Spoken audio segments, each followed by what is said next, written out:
We've got some questions already been sent in. Do put your hands up if you want to ask any others. But is Scott Allison in the room? Do you want me to ask you a question? I know it, or yes, please. Okay, fair enough.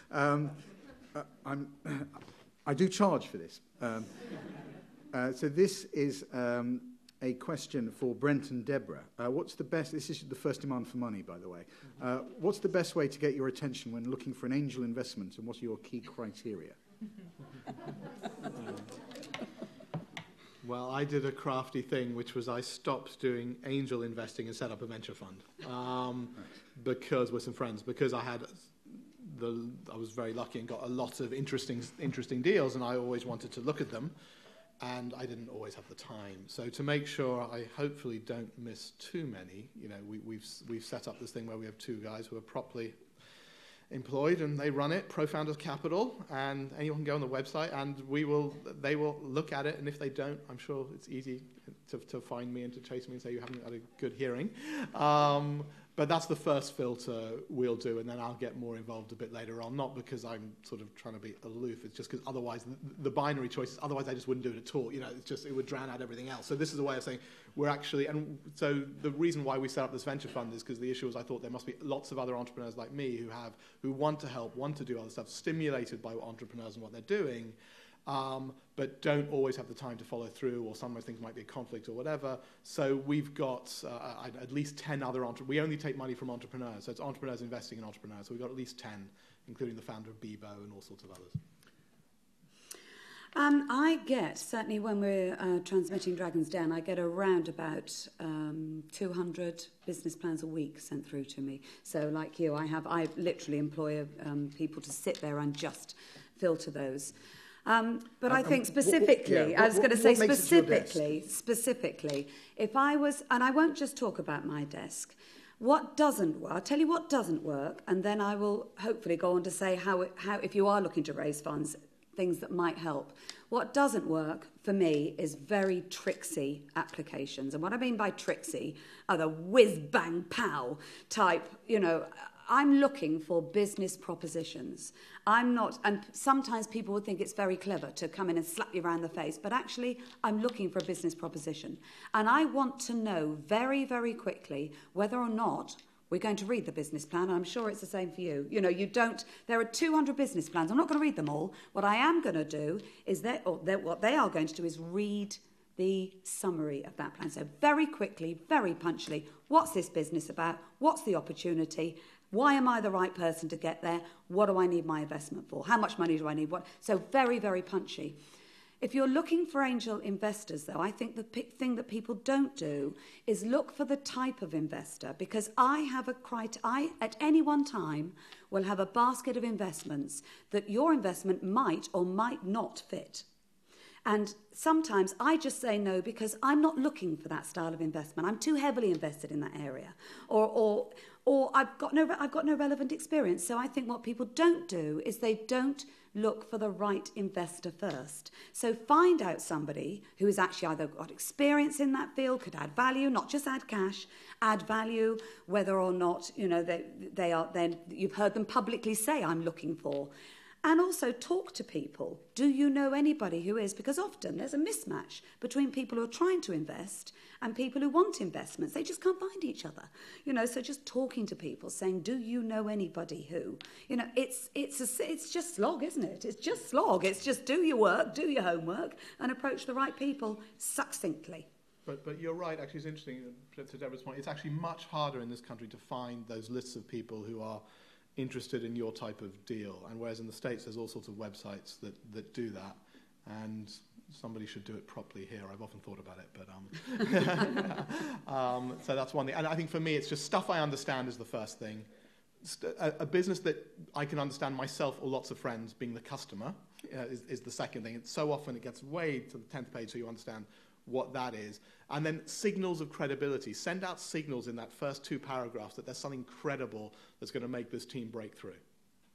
Are there any other questions here at the moment?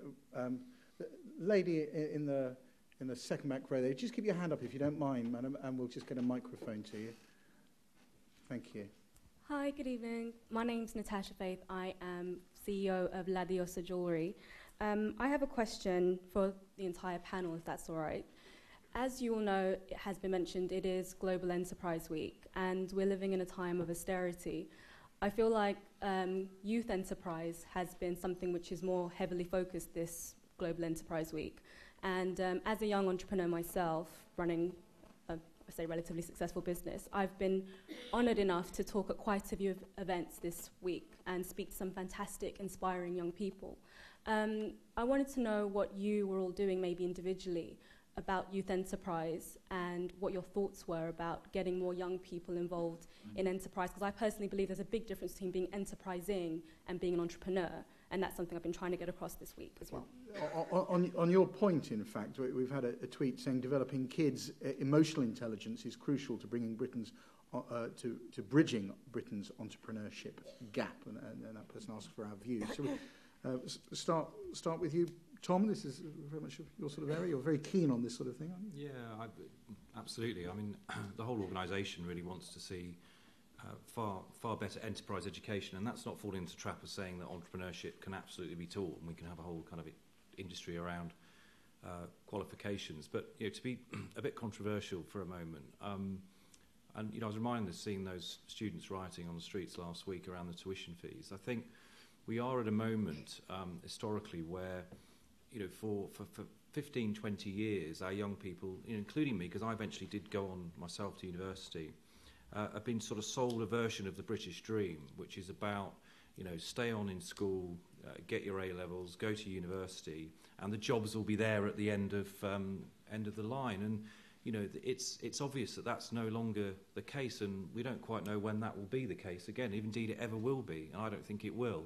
70 graduates right now chasing every graduate level job, and indeed most of those jobs aren't really graduate level at all in terms of the kind of jobs that graduates of a decade or so ago were getting. So, there's a real crunch point now, I think, for our society here in terms of what messages we're sending out to young people, and that's why we have put such a big emphasis this week on youth entrepreneurship and our young people having more enterprising mindsets. There is a distinction.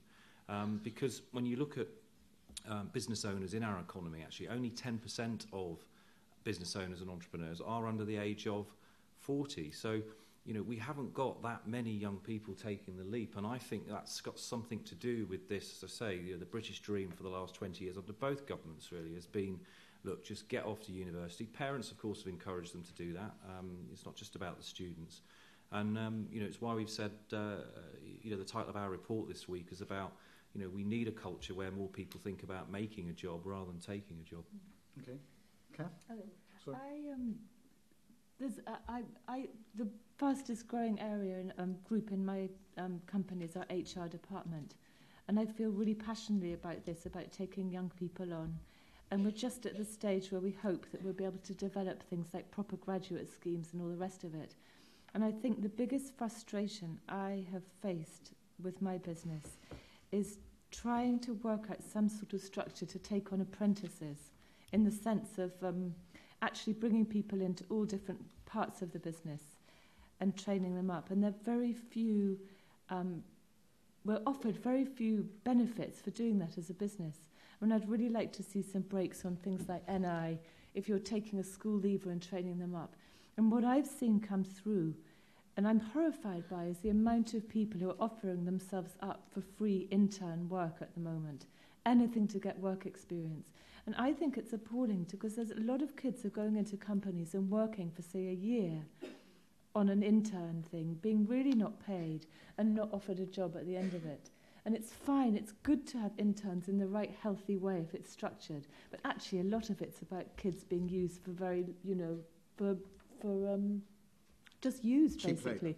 Labor. I've got a friend whose daughter got a first at Cambridge and wants to get into TV documentary making. It's a very competitive market. She's been making coffee for a year. And it's just, there ought to be some sort of structure in how interns are paid, and how I think it needs to be actually, in a sense, legalised and done properly. I feel quite strongly. They're actually doing something about that as a campaign. Somebody just who worked as a film production intern, okay. actually got retrospectively paid. That's so good because this has come up, especially in the media industry. It's so, in galleries, I'm seeing people working up to 2 years. It's unbelievable, isn't it? And I think, I'm all for taking kids on when they're in the middle of their courses, getting them in, but we're trying to put a structure in. But it's fine if you want to be an apprentice and become a plumber. There's a certain structure. But I had a kid recently who would be perfect to learn visual merchandising. He had no GCSEs, no qualifications, but creative dyslexic kid. And actually, it's worked out that he stayed with us and worked, and he started off on, basically, I'm afraid, a minimum wage, but he was a school leaver. But I would have loved to have seen something to help this kid. For us, just literally a token gesture to bring them in, because we would take more people on. And it could be through national insurance, it could be through something, but it's just not there. Let's move on. Deborah.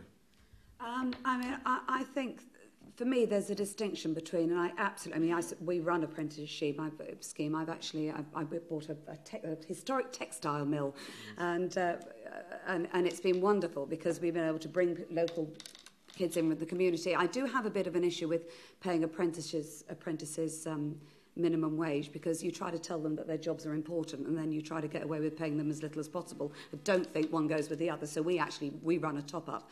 But actually, for me, the slight difference to this is entrepreneurship, the enterprise element, because certainly when I was at school, it might be a while ago, but when I was at school, enterprise was just not on the agenda. I'd go to my career officer and I'd say, I'm going to run my own business, and they say, no. Okay, now what are you actually going to, what are you going to do? No, I'm going to run my own business. No, what's your career going to be? So there was very little recognition. Now, I'm actually very heartened about the kind of activity that Tom's and the academies are up to, because actually being an entrepreneur is now on the agenda for young people. And that is fantastic, because if ever the people are well suited for it, they're in a position to take risk. They probably don't have a lot of the baggage. Oh, not baggage, oh dear, that's terrible. But a lot of the things that will hold people back from really, really taking risk and really, really going for it. So young people are well placed. But there is a big caveat. Not everybody is suited to being an entrepreneur. And I do worry that there is an environment. I worry that it isn't offered enough. And on the other side, I worry that there's an environment that encourages everybody to believe that they want to be an entrepreneur. But actually, a lot of people don't. It doesn't suit them. They want a different, everybody has different characteristics and everybody enjoys different things. And thank goodness for that, because that's what makes a successful society. So I think entrepreneurship being on the agenda for young people is really, really important. And it should be an option. And it should be taken seriously at school pretty early on. But it shouldn't be taught at school? It should be offered. Some of the skills that you will bring out as an entrepreneur, I think that should be offered at school. And therefore, people should leave school believing that if they wanted to, they could do it. And I see a lot of young people who think, I can do that. So that's where I think that's where the teaching comes in. It's offering up the options. But that is with the caveat of there needs to be a clear understanding of, does this suit me or not? You're dragging us back to nature and nurture, which was a question we tackled. I'm consistent. Yeah, no, you are. Brent, what's your view? I love businesses like internships which promote entrepreneurial internships. And I guess that's what we do a lot of. And I think, I was talking to someone in my office today about what's the best thing to do if you do want to start. I think one of the best things is just to go and work for a startup, because I do think that, and I don't know what the data says, which Tom might know, but getting a bit of experience. Normally, there are those wonderful stories of people who leave school at 16 and build up global empires. But I think the odds are more, talking about risk, the odds are more stacked against you than if you get some relevant experience before and you can make some mistakes on somebody else's nickel, as it were. And I think that's a much better, and that's definitely what I tried to do. I was one of those who decided I wanted to be an entrepreneur, that construct. I didn't want to do anything else, right. But I actually worked in consultancy for 5 years.